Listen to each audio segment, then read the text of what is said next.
अमरपुर गांव के बाहर हाईवे के किनारे एक बहुत पुराना बड़ा सा पीपल का पेड़ था। उस पेड़ की ठंडी ठंडी हवा और घनी छांव हर किसी को सुकून देती थी। उसी पेड़ के नीचे रमेश नाम का एक सीधा सादा और मेहनती आदमी अपनी साइकिल रोज खड़ी करता था। रमेश के पास न कोई बड़ी दुकान थी और न ही कोई चमक धमक। बस दिल में एक छोटा सा सुनहरा सपना था कि वो गांव के लोगों को अपने हाथ का बना हुआ लाजवाब परंपरागत चिकन खिलाए। वो रोज वहाँ बैठकर हाईवे से गुजरती गाड़ियों को देखता रहता और घंटों खोया खोया सा बैठा रहता। एक दिन, बस एक दिन देखना, इसी पीपल की ठंडी छांव में मेरा अपना एक प्यारा सा ढाबा होगा। दूर दूर से लोग यहाँ का चिकन खाने आएंगे और खाकर बस वाह वाह करते रह जाएंगे। मेरी माँ के हाथों वाला स्वाद मैं सबको चखाऊं। तभी वहाँ से गांव के सरपंच ठाकुर नरेंद्र सिंह अपनी जीप से गुजरे। रमेश को अकेले बैठा देखकर उन्होंने गाड़ी रुकवाई और धीरे धीरे उसके पास आई। अरे रमेश, इस तपती धूप में यहाँ अकेले बैठकर क्या हवाई किले बना रहा है? कोई काम धंधा क्यों नहीं ढूंढता भाई? जवान है, हाथ पैर मजबूत हैं, मेहनत करेगा तो कुछ बनेगा भी। प्रणाम सरपंच जी, मैं हवाई किले नहीं बना रहा हूँ। मैं तो बस सोच रहा हूँ कि यहीं पर अपना एक छोटा सा चिकन का ढाबा खोलूं। बस यही सपना है मेरा। ढाबा? और वो भी चिकन का? अरे भाई, इस सुनसान हाईवे पर तेरे ढाबे पर कौन आएगा? यहाँ तो दिन भर में बस धूल और हवा ही चलती रहती है। न कोई गाँव पास में, न कोई बड़ी बस्ती। सरपंच जी, मुझे अपने हाथ के चिकन के स्वाद पर पूरा यकीन है। जिसने भी एक बार चख लिया वो दोबारा जरूर लौट कर आएगा, चाहे हाईवे कितना भी सुनसान क्यों ना हो। चलो, तुम्हारी हिम्मत की दाद देनी पड़ेगी। अगर सच में ऐसा ढाबा खोलते हो तो याद रखना, सबसे पहला ग्राहक मैं ही बनूंगा। लेकिन सोच लेना, मेहनत बहुत करनी पड़ेगी, रात दिन एक करना पड़ा। मेहनत से मैं कभी नहीं डरता सरपंच जी, बस आपका आशीर्वाद बना रहे, बाकी सब मैं खुद कर लूँ। सरपंच जी तो चले, लेकिन रमेश का हौसला पहले से 7 गुना बढ़ गया। उसने ठान लिया कि अब बस सपने देखना बंद, अब काम शुरू करना है। अपनी छोटी सी जमा पूंजी लेकर उसने लकड़ी के बेंच और मेज बनवाने शुरू कर दिए। अगले ही हफ्ते पीपल के पेड़ के नीचे मिट्टी के चूल्हे तैयार हो गए। रमेश ने तय किया कि वो चिकन को सिर्फ मिट्टी की हांडी में धीमी आंच पर पकाएगा। ढाबे का नाम रखा अमरपुर चिकन हाउस। पहले ही दिन उसने बहुत कम मात्रा में ताजा चिकन मंगवाया और सुबह से ही चूल्हा सुलगाने में जुटा। तभी उसका बचपन का दोस्त गोपाल वहाँ पहुंचा। अरे वाह रमेश, तूने तो सचमुच ढाबा खड़ा कर दिया। लेकिन भाई, ये मिट्टी के बर्तनों में अब कौन खाना बनाता है? जमाना कितना आगे निकल गया है, सब स्टील और प्रेशर कुकर का जमाना है। गोपाल भाई, जमाना चाहे जितना बदल जाए, पर जो स्वाद मिट्टी की हांडी और सिलबट्टे पर पिसे मसालों में है, वो इन आधुनिक मशीनों में कहाँ? आज तू बस खुशबू सूंघ, फिर बताना कैसी लगी। चलो देखता हूँ। पर ये बता, चिकन में ऐसा क्या खास डाल रहा है? खुशबू तो अभी से पूरे हाईवे पर छा गई है, दूर दूर तक बस महक ही महक है, कसम से। इसमें कोई जादुई चीज नहीं है गोपाल, ये तो हमारे गांव के खड़े मसाले हैं। खड़ी लाल मिर्च, लहसुन, प्याज और शुद्ध सरसों का तेल। और हाँ, सबसे बड़ी बात, इसे मैं बहुत प्यार और सब्र से धीमी आंच पर पकाता हूँ। यही इसका असली राज है। धीरे धीरे दोपहर हो गई। चिकन पूरी तरह पक चुका था और उसकी महक हवा के साथ मीलों दूर तक फैल रही थी। तभी हाईवे पर एक बड़ी गाड़ी कर रुकी, जिसमें से शहर का एक रईस व्यापारी उतरा। वो बहुत थका और भूखा लग रहा था। अरे भाई, ये कैसी गजब की खुशबू आ रही है? दूर से ही महक ने मेरी गाड़ी रुकवा दी। बताओ यहाँ खाने में क्या मिलेगा? मैं तो भूख से बेहाल हूँ। आइए साहब, पधारिए। ये अमरपुर चिकन हाउस है।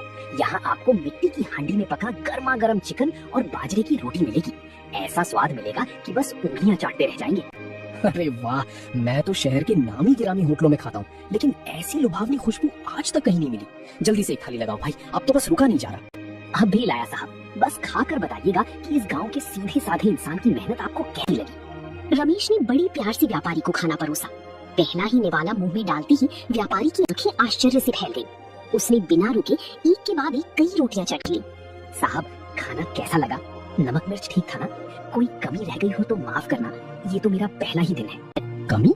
अरे रमेश भाई, तुमने तो मुझे मेरे गांव और बचपन की याद दिला दी।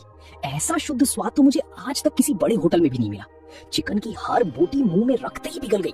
लाजवाब, बिल्कुल लाजवाब। ये तो आपका बड़प्पन है साहब। और रही बात चिकन की, वो तो बस इस मिट्टी की हांडी का कमाल है और कुछ नहीं। नहीं रमेश, ये सिर्फ हांडी का नहीं, तुम्हारे हाथों का हिनर है। ये लो खाने के पैसे, और ये रहा तुम्हारी मेहनत और ईमानदारी का इनाम। व्यापारी ने खाने के पैसे के अलावा 500 का एक कड़क नोट निकालकर रमेश के हाथ में दिया। रमेश हैरान रह गया और पीछे हटने लगा। नहीं साहब, इतने पैसे मैं नहीं ले सकता। जितना खाने का बनता है उतना ही दीजिए। ये इनाम बहुत ज्यादा है, मैं इस लायक नहीं हूँ। इसे मना मत करो रमेश, ये पैसे नहीं, एक खुश ग्राहक का आशीर्वाद समझो।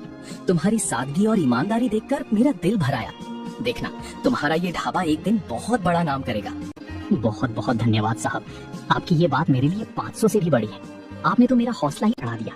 व्यापारी अपनी गाड़ी में बैठ कर आ गया, लेकिन वो रमेश के भीतर एक नया हौसला जगा गया। अब रोज हाईवे पर 2-4 गाड़ियां रुकने लगी और गांव के लोग भी शाम को वहां आकर बैठने लगे।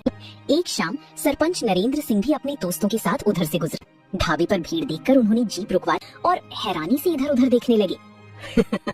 अरे रमेश, यहाँ तो सचमुच रौनक लगी हुई है। तेरे ढाबे की खुशबू ने तो पूरे रास्ते पर कब्जा कर रखा है। मैंने तो सोचा भी नहीं था कि इतनी जल्दी इतनी भीड़ हो जाएगी। आइए आइए सरपंच जी, प्रणाम। मैंने आपसे कहा था ना कि नियत साफ हो तो लोग खुद ब खुद आ ही जाते हैं। आज बस आपका ही इंतजार था, आप आ गए तो मेरा दिन बन गया। हाँ भाई, मैंने वादा किया था कि पहला ग्राहक बनूंगा, पर मैं थोड़ा लेट हो गया, माफ करना। चलो आज हमारे लिए भी अपनी उस जादुई हांडी का चिकन लगाओ, सबको खिलाओ। बस 10 मिनट दीजिए सरपंच जी, आपके लिए गर्मा गर्म चिकन और चूल्हे की सिकी हुई बाजरे की रोटियां लाता हूँ। ऐसा स्वाद दूंगा कि आप भूल नहीं पाएंगे। रमेश ने मिट्टी के बर्तनों से खाना निकाला और सरपंच जी और उनके साथियों के सामने परोसा।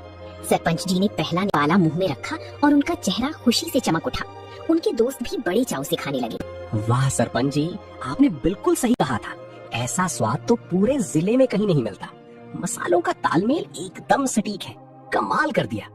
हाँ, तुम बिल्कुल ठीक कह रहे हो। इस चिकन का कोई जवाब नहीं है, लाजवाब। मुझे तो यकीन ही नहीं हो रहा कि हमारे ही गांव का लड़का इतना बढ़िया खाना बनाता है। आप सबको पसंद आया, बस मेरी मेहनत सफल हो गई सरपंच जी। इससे बड़ी बात मेरे लिए क्या होगी। सुन रमेश, अब ये ढाबा सिर्फ तेरा नहीं बल्कि हमारे पूरे गांव की शान है। तुझे कभी भी किसी चीज की जरूरत हो, सीधे मेरे पास आना, मैं तेरी हर संभव मदद करूंगा। आपका यही सहारा बहुत है सरपंच जी। मैं बस अपनी क्वालिटी कभी खराब नहीं होने दूंगा, ये मेरा वादा है आपसे। सरपंच जी के जाने के बाद रमेश का आत्मविश्वास 7वें आसमान पर। वक्त का पहिया घूमता गया और अमरपुर चिकन हाउस का नाम अब सिर्फ अमरपुर तक सीमित नहीं रहा। आसपास के कई गांवों से लोग वहां स्वाद का लुत्फ उठाने आने लगे। दोपहर और शाम के वक्त इतनी भीड़ होने लगी कि रमेश के लिए अकेले सब संभालना मुश्किल हो गया। वो खुद ही चिकन पकाता, रोटियां सेकता, ग्राहकों को परोसता और बर्तन भी साफ करता। एक दोपहर गाँव का ही एक बेरोजगार नौजवान सुनील ढाबे पर आया। वो काफी दिनों से बेरोजगार था और उदास बैठा रहता था। रमेश काका प्रणाम। मैं पिछले कई दिनों से देख रहा हूँ कि आप सुबह से रात तक अकेले ही तक काम करते रहते हैं। क्या आपको ढाबे पर किसी मददगार की जरूरत है? मैं काम करना चाहता हूँ। आओ सुनील बेटा। हाँ, काम तो बहुत बढ़ गया है और अकेले सब संभालना भारी पड़ रहा है, लेकिन बेटा मैं कोई बड़ा सेठ नहीं हूँ, तुझे ज्यादा तनख्वाह नहीं दे पाऊंगा, बस इतना कि गुजारा हो जाए। काका, मुझे तनख्वाह की चिंता नहीं है। मैं शहर गया था काम ढूंढने, पर वहाँ कोई ढंग का काम नहीं मिला। मैं आपके साथ रहकर काम सीखना चाहता हूँ। आप जो भी रूखा सूखा दोगे मुझे मंजूर है। देख सुनील, काम छोटा हो या बड़ा, मेहनत पूरी करनी पड़ती है। साफ सफाई और आदर सत्कार में कोई कमी नहीं होनी चाहिए। ग्राहक हमारा भगवान है। अगर तू ये सब कर सकता है तो आज से तू मेरा साथी है। आप जैसा कहेंगे वैसा ही होगा काका। मैं आज से ही काम पर लग जाता हूँ। बताइए सबसे पहले क्या करना है? मैं कोई भी काम करने को तैयार हूँ। चलो, सबसे पहले उन बर्तनों को अच्छे से मांज लो और फिर चूल्हे के लिए सूखी लकड़ियाँ इकट्ठा कर लो। चिकन तैयार होने वाला है, ग्राहक आते ही होंगे, जल्दी करो बेटा। सुनील के आने से रमेश को बहुत बड़ी राहत मिली। सुनील बहुत फुर्तीला और आज्ञाकारी था। ग्राहकों को पानी देना, मेज साफ करना और रमेश को मसाले लाकर देना, सारे काम हंसते हंसते करने लगा। रमेश अब पूरी तरह चिकन के स्वाद को और बेहतर बनाने में ध्यान लगाने लगा। सब कुछ बहुत अच्छा चल रहा था, लेकिन कहते हैं ना कि वक्त हमेशा एक जैसा नहीं रहता। एक दिन दोपहर समय जब ढाबा ग्राहकों से खचाखच भरा था, अचानक आसमान में काले घने बादल छा गए। देखते ही देखते मूसलाधार बारिश शुरू हुई। रमेश का ढाबा खुला था।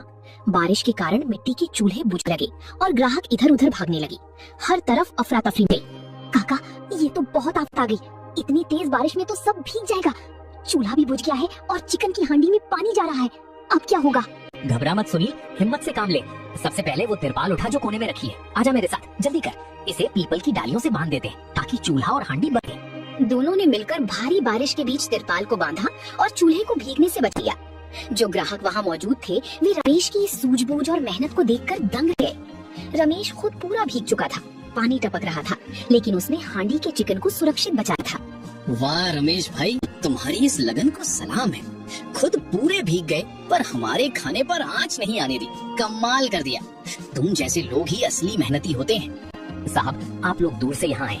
अगर मेरी वजह से आप भूखे पेट लौटते तो मुझे जिंदगी भर अफसोस रहता। बारिश थोड़ी कम होने दीजिए, मैं गर्मा गर्म रोटियां फिर सेकता हूँ। काका, कोयला अभी भी अंदर से गर्म है। आग फिर से सुलग गई है। देखो, चूल्हा जल उठे। उस दिन बारिश तो बहुत हुई, लेकिन रमेश की समझदारी और सुनील की वफादारी ने ढाबे को एक बड़े नुकसान से बच लिया। ग्राहकों के दिलों में रमेश के लिए इज्जत और भी बढ़ गई। बारिश वाली उस घटना ने रमेश की आंखें खोल दी थी। उसने समझ लिया कि सिर्फ तिरपाल के भरोसे इतना बड़ा काम आगे नहीं बढ़ सकता। ढाबे को एक पक्की छत की जरूरत थी। रमेश ने सुनील को पास बुलाया और अपने दिल की बात साझा की। सुनील, उस दिन की बारिश ने हमें बचा तो लिया, लेकिन हर बार हमारी किस्मत इतनी अच्छी नहीं होगी। मैं सोच रहा हूँ कि अब इस खुले ढाबे को एक पक्के ढाबे का रूप दे दिया जाए। ये तो बहुत बढ़िया विचार है काका, लेकिन पक्का ढाबा बनाने में तो काफी पैसे लगेंगे। क्या हमारे पास इतने पैसे जमा हो गए हैं? हाँ सुनील, ग्राहकों के प्यार से पिछले कुछ महीनों में अच्छी बचत हुई है। मैं कोई आलीशान होटल नहीं बनाना चाहता, बस बांस और फूस का एक बड़ा सा छप्पर और नीचे पक्की ईंटों का फर्श, ताकि बारिश में भी ग्राहक आराम से बैठकर खा सके। काका, गांव में जो मिस्त्री बच्चू राज है ना, वो बहुत अच्छा काम करता है। मैं आज ही उससे बात करता हूँ। वो कम पैसों में हमारे ढाबे को एक नया और सुंदर रूप दे देगा।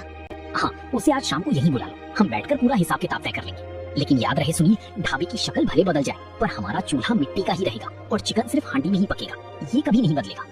अगले ही दिन से काम शुरू हो गया और देखते ही देखते कुछ ही दिनों पीपल के पेड़ के बगल में एक खूबसूरत ढाबा बनकर तैयार हो गया, जिसमें साफ सुथरी पक्की जमीन और बैठने की बेहतर व्यवस्था थी। नए ढाबे के खुलते ही ग्राहकों की तादाद दोगुनी हो गई। अब अमरपुर चिकन हाउस सिर्फ आम मुसाफिरों तक सीमित नहीं, बल्कि शहर के बड़े बड़े लोग भी वहाँ के स्वाद की चर्चा सुनकर खींची चले आ रहे थे। एक रविवार की दोपहर ढाबे के सामने दो चमचमाती गाड़ियां आकर रुकी। उनमें से कुछ लोग उतरे जिनके हाथों में बड़ी बड़ी कैमरे और माइक थे। वे शहर के मशहूर फूड ब्लॉगर थे। सुनिए भाई साहब, क्या यही रमेश जी का मशहूर हांडी चिकन हाउस है? हमने सोशल मीडिया पर इसके बारे में बहुत सुना है। लोग कहते हैं यहाँ का चिकन जादुई है। जी हाँ साहब, बिल्कुल सही जगह आए हैं आप। बैठिए, वो सामने हमारे रमेश काका ही चिकन बना रहे हैं, आप खुद देख लीजिए। नमस्कार रमेश जी, हम शहर से आए हैं। इंटरनेट पर आपके चिकन के स्वाद की धूम मची हुई है। क्या हम आपके चिकन बनाने का एक छोटा सा वीडियो बना सकते हैं? पूरी दुनिया देखेगी आपको। अरे साहब, मैं तो बस एक सीधा साधा गांव का आदमी हूँ।